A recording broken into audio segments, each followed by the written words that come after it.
Okay, we're live. It's Wednesday night, December 3rd, and we're at week 9 of Eat Clean, Get Lean. I want to welcome everyone out on a wet, cold New Jersey night. For those people who are not in New Jersey, it's a little chilly, a little rainy, a little damp. And I'm excited to be sharing this topic with you tonight.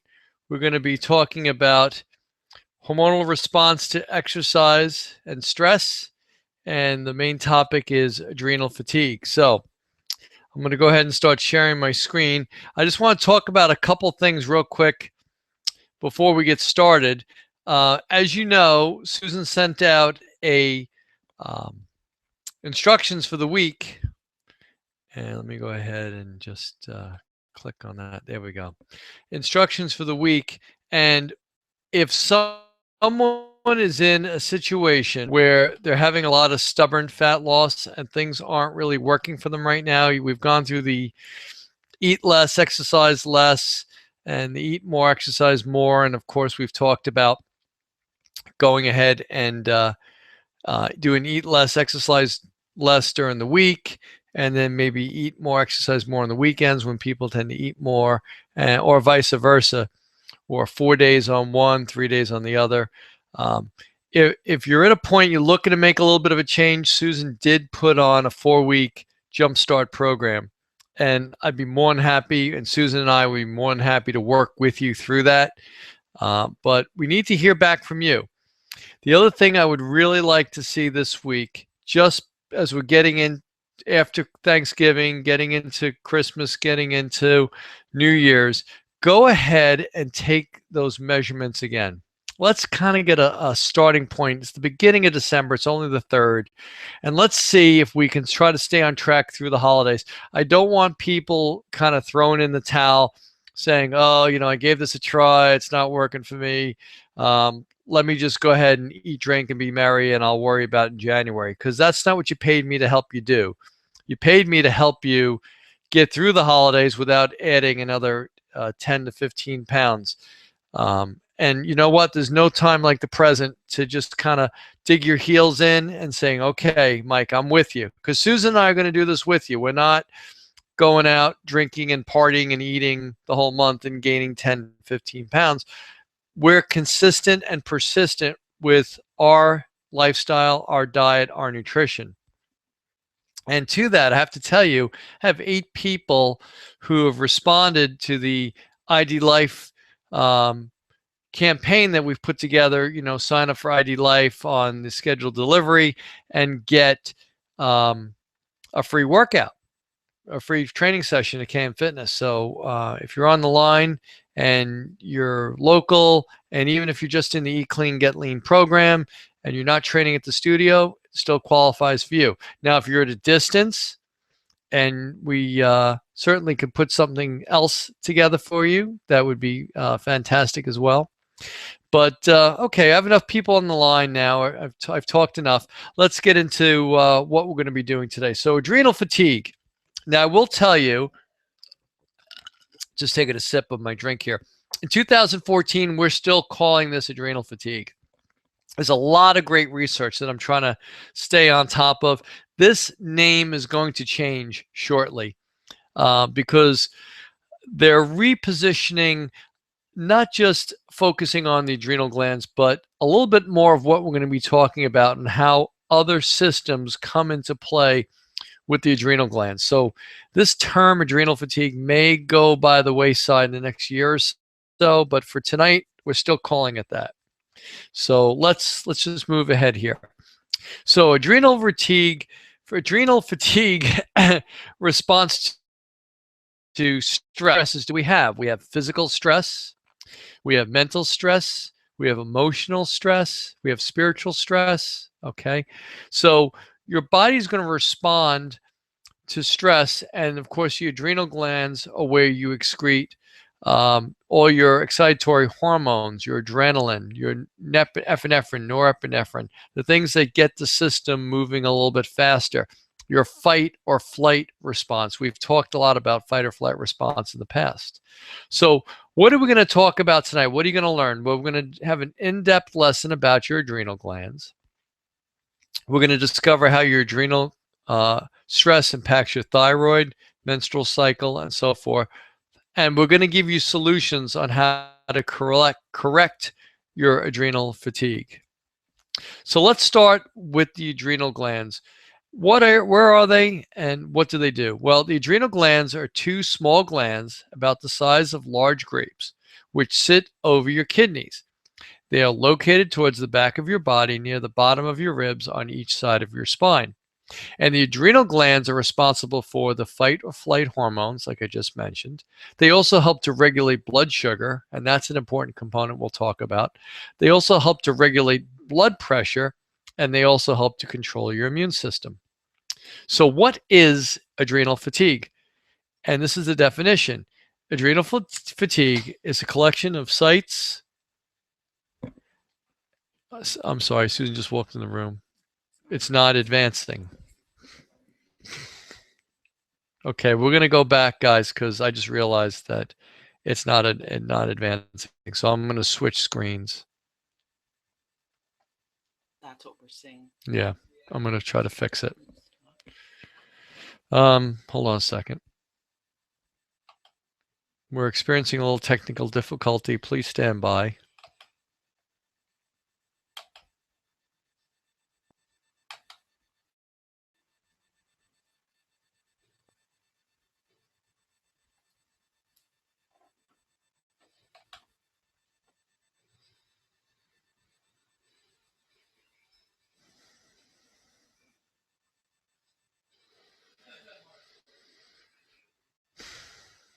Give me a second, guys. I'm trying to get this organized.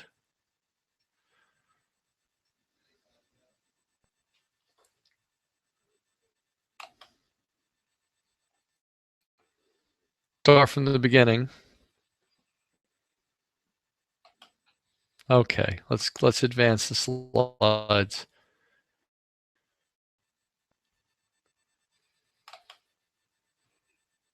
Let's see if I get the slides to advance. Just hold on a second. Here we go. Okay. Okay. Here we go. So what is adrenal fatigue?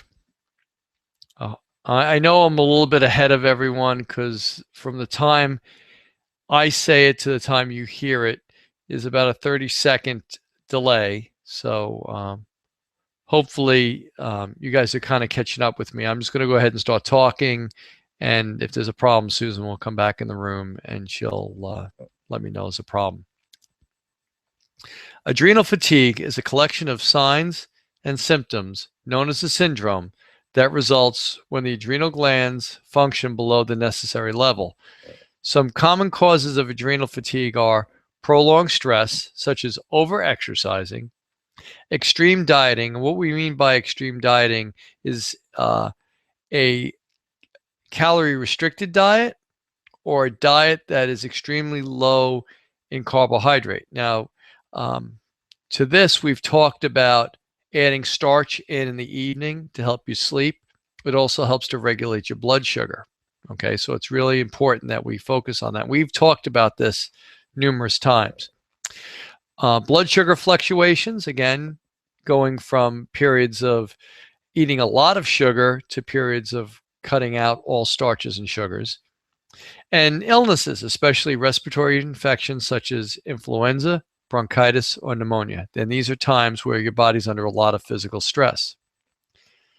So adrenal fatigue, as the name suggests, its paramount symptom is fatigue that is not relieved by sleep, but is not readily identifiable entity like measles or the growth on the end of your finger.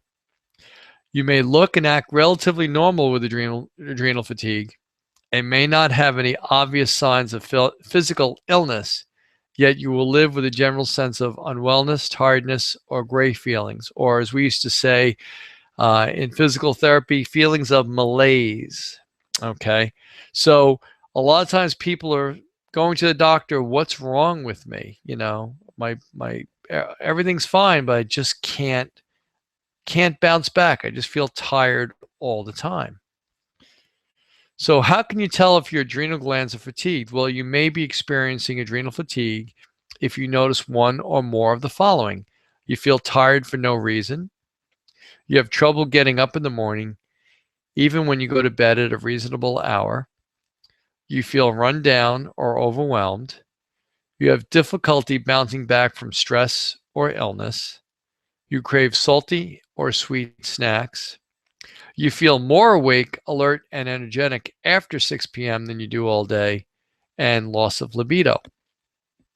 So these are some of the signs and symptoms that you want to look at to identify if your adrenals are fatigued. Now, a question comes up, does smoking increase susceptibility to adrenal fatigue? Well, the answer to that is yes. Smoking is a chronic stress on the body that makes it more difficult for the adrenal glands to function. Smoking by itself does not lead directly to adrenal fatigue unless the adrenals are already weak. However, smoking is one of the body burdens that accelerate adrenal fatigue and prevent complete recovery from occurring. So there's a lot of negatives with smoking. Adrenal fatigue just happens to be one of them. Now, one of the reasons I also suspect that this is a problem is because a lot of times people smoke and don't eat because the nicotine in the cigarette smoke kind of kills your appetite. So again, if you're not eating regularly, what's going to happen? You're going to have erratic or unstable blood sugar. And we should note that the adrenal glands, just like the brain and nervous system, runs on sugar. So when the adrenal glands are starving for sugar, they start to shut down. And again, if you're overly stressed and you're producing too much adrenal hormones and you don't have adequate sugar, it compounds the problem. So does the adrenal fatigue affect the thyroid gland? Well, this is something we've talked about many, many times with many of our clients. And the answer to that is yes. Many people experience adrenal fatigue, also experience some degree of decreased thyroid function. People shown to be low thyroid but unresponsive to thyroid therapy are most likely experiencing adrenal fatigue as well.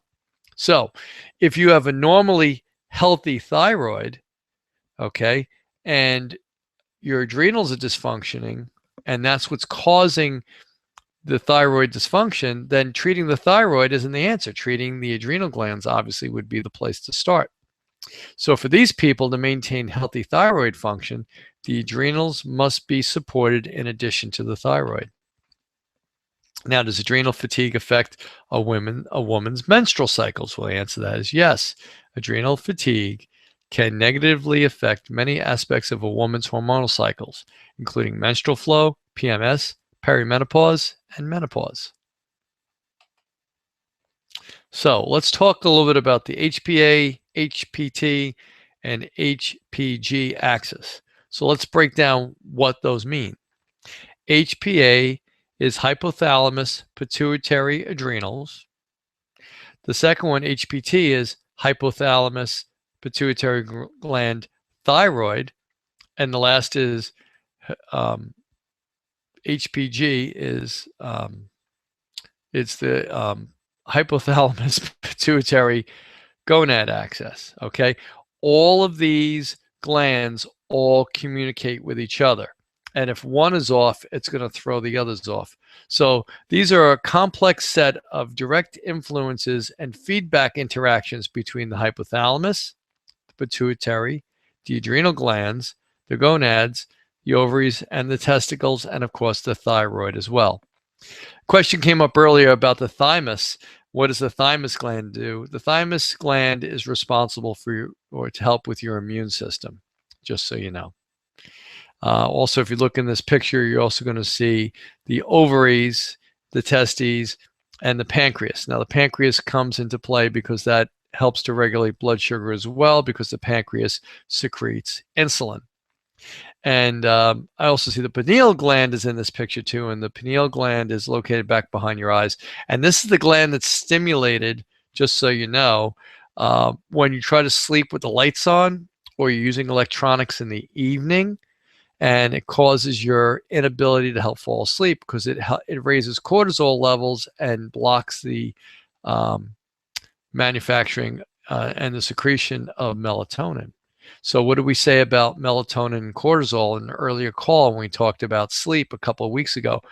Melatonin and cortisol are opposite sides of the same coin. So if you increase cortisol, you're going to decrease melatonin, and it will cause you to have a lack of sleep. Lack of sleep is another physical stress on the body. So this complex communication system is responsible for effectively handling stress by regulating the production of cortisol, neurotransmitters, and key hormones. So what were we taught? This goes back to the first week. Eat less, exercise more, and lose weight. Hopefully, by this point in time, everyone knows that's a myth. Let's talk a little bit about stress here. Okay. Adrenal response to stress.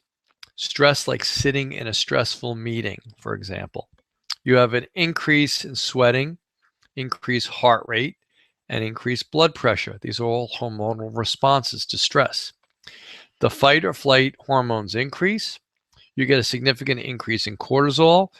Your hunger, energy, and cravings. Well, let's put it this way. Your hunger and your cravings increase, and your energy starts to decrease.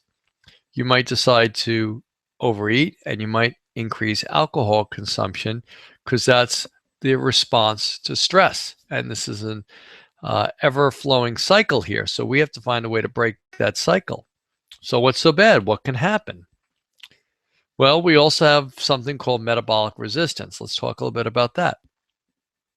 After chronic low-calorie diets and extreme exercise, weight loss plateaus, hunger and energy increase while energy decreases, right? So we've all experienced that before. We go on these crazy low-calorie diets, we over-exercise, we hit a weight plateau, and that affects our hunger and our cravings, and our energy starts to drop down. So what do people do if they stop losing weight? They start to naturally reduce calories even more, which makes the metabolic resistance even worse. And this starts to incur changes in the brain chemistry, stress, moodiness, hormonal imbalances. You get decreased motivation and decreased self-confidence. Let's talk a little bit about metabolic damage. That's the next step up. Now, metabolic damage is typically a medical condition that needs to also be treated by a physician, okay? But what's the cure for it? It's not more medication. It's lifestyle change, nutrition change, sleep change, and working on stress management. But again, a lot of doctors need to be involved in this because we're not doctors, nor do we pretend to be them. So when we start to see these symptoms, we usually refer people to a physician. But in addition to that, we still need to make those dietary, exercise, and lifestyle changes.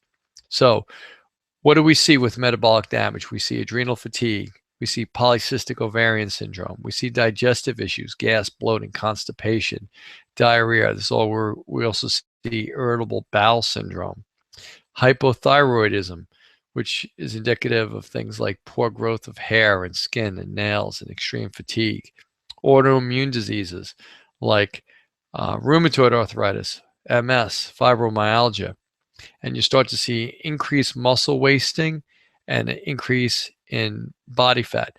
And Susan has here like i.e. skinny fat. We see people who are very low in body weight, but very high in percent body fat. So I have had people come in that weigh 110 pounds and they might be 5'3", 5'4", and they look real thin. They're in a size 0 or size 2 clothing, but they could be 30, 35% body fat because they have so little lean mass. They have a lot more body fat. And these people tend to be very weak. They have no muscle tone. They have poor posture. And again, they have a lot of other health issues. So what's the solution? Well, what do we teach? First, we teach balance out your metabolism. The first thing we do with a lot of these clients who come in is we get into a low eat less, exercise less model. We gotta restore a balance of their metabolism. Okay. Then this is going to start to naturally, it says naturally lower calories, but that may not necessarily be true. They may adjust their calories to what's appropriate for their level of activity.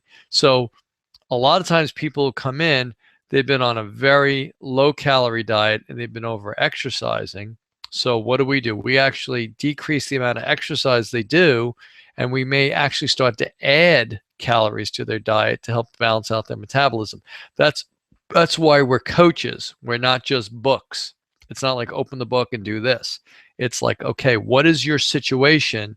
How do we help you get better? How do we help you restore your metabolism so that you can naturally get lean and stay lean?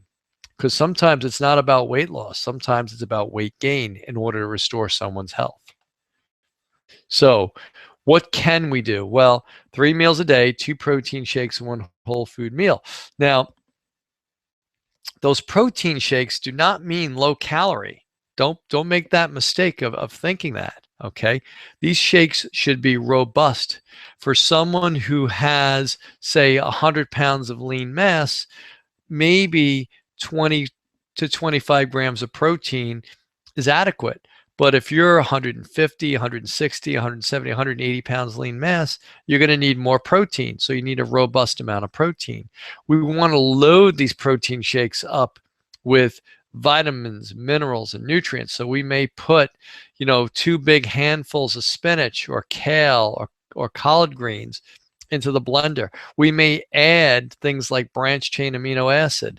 Or again, if we don't have fresh kale, fresh spinach, we may use something like Perfect Food from Garden of Life, or we may use Green Vibrance. I know a lot of people use that. And then we might also add some cacao to help balance out serotonin and dopamine levels, okay? We may use almond milk instead of water to try to get the calories up. So don't make the mistake of thinking that the protein shakes need to be low calorie. They need to be high nutrition. And then, of course, 1 whole food meal. And again, this is where we may start adding in that starch and hopefully doing it in the evening so we help to regulate blood sugars to help people sleep. Now, if we have someone who's on a chronically low calorie diet coming to us, a lot of times we don't add fruit to the protein shakes.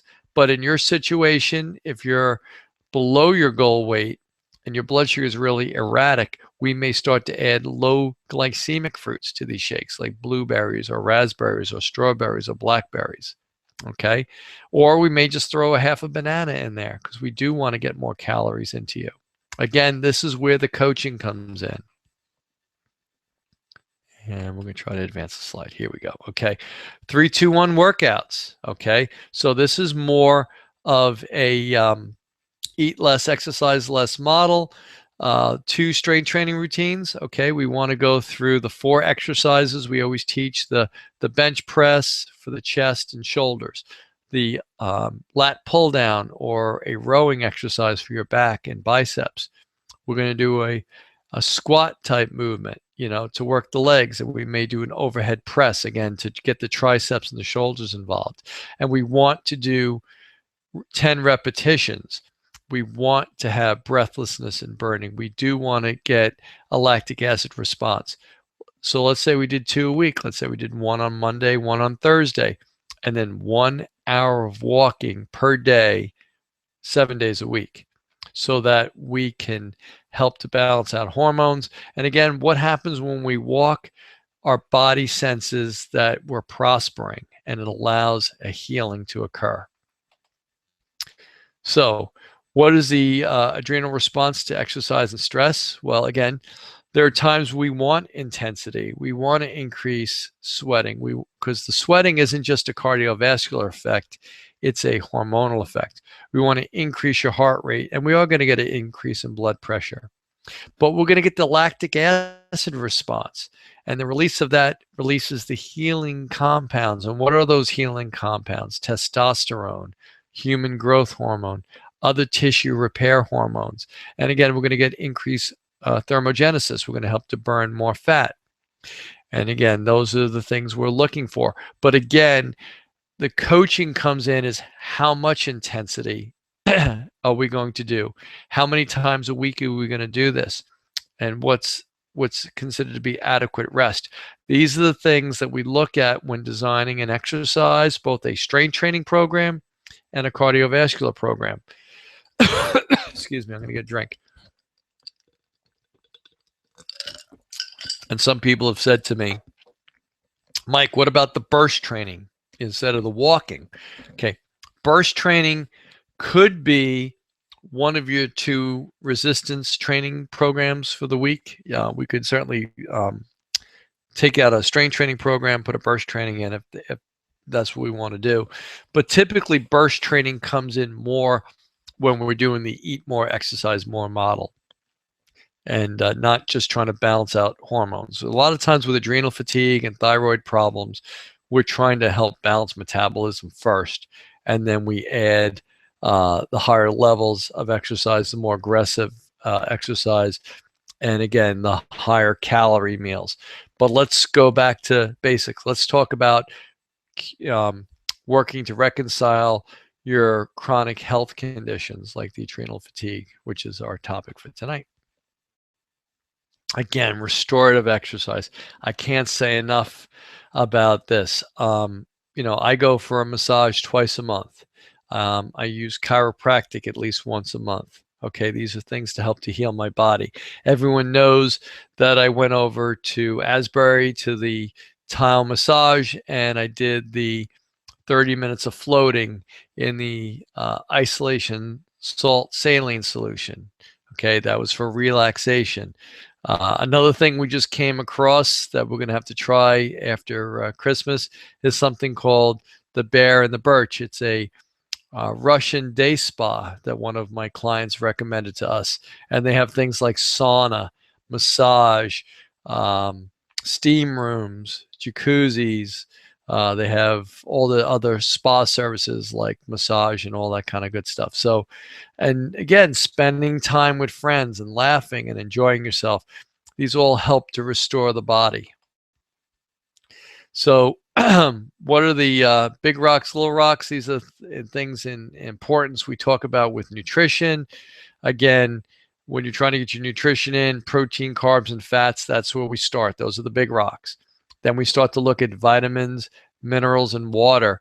We want to have nutritionally dense foods. Again, we talked about that last week. You may not be getting all the nutrition you need from the food you eat. So we also advocate the use of supplements. Okay. If you haven't looked at the site yet, my new ID Life site is mikekeenan520.idlife.com. And a lot of people have been going and taking the free assessment there. So if you haven't done so, I encourage you to do that. Okay. And then, of course, when we're looking at our proteins, things like eggs and fish, pork and beef, we're looking at free range, wild caught, and those are important. But again, it all starts with the foods we eat in the breakfast, the lunch, and the dinner. Okay, so that is our presentation tonight for adrenal fatigue. Oops. How did I get bounced back here? Okay, I must have...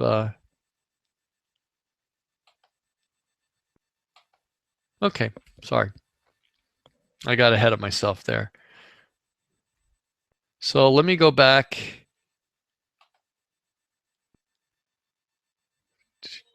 Here we go. Okay, I'm back to my screen. Are there any questions or concerns for tonight? I know we kind of ran through this quickly. I was interested in maybe taking some questions because I know we're getting to the point now where a lot of folks are doing really well. Other people I haven't heard from in a week or two. And I'm trying to reach out to them so that they kind of get back into the fold. So I'm leaving you tonight with wanting you to go back and start taking those measurements and use the body shape calculator. If anyone needs any links to these things, please get in touch with us. Please email us if you have questions and concerns. You can hit us up in the Facebook group. If you really feel like you need more help and you want to pick up the phone and call me, I'm more than happy to take your calls. So if nobody has any questions, I'm just gonna, let me just finish out on something that I should have put a slide in, and Susan and I will put the slide in next time. I think it's important that people understand that the system that runs from the adrenals to the thyroid, there's a lot of things in there that come into play. And why is this so important? I guess that's a big question. Why does adrenal fatigue really cause you to be tired and fatigued? One thing we didn't talk about tonight, and I'll kind of add it in here. The adrenal glands correspond directly with the brain and nervous system, okay? Specifically the hypothalamus in the brain. The hypothalamus will read what it's getting from the adrenal glands. And again, if under normal situations, the hypothalamus talks to the pituitary gland. The pituitary secretes something called thyroid stimulating hormone. And the thyroid stimulating hormone hits the thyroid and causes the thyroid to produce something called T4, which becomes active T3 in the body. And T3 affects the mitochondria of your cells. And we've talked a lot about the mitochondria in your cells. Mitochondria are the powerhouse of the cell.